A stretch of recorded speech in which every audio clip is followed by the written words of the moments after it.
rin yung inaasahan natin na AMG Sun Viper. Ito yung box niya. Buksan natin. Kadalasan kasi kulay black tsaka rose gold. Ito naman parang buhangin. Ayan, ganda. Complete din yung markings. Ayan.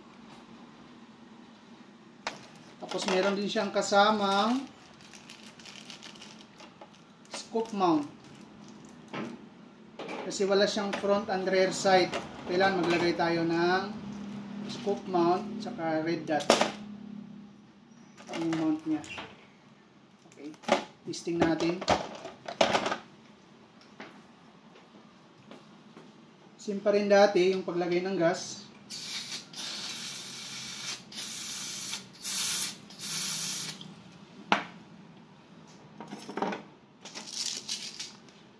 Lagay ng bala. Ito rin.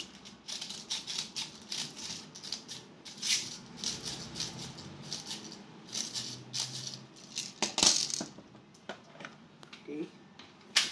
Testing. Okay, firing.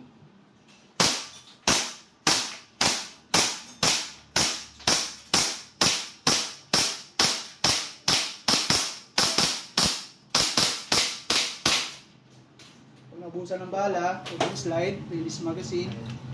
Baba ko lang to, hammer down.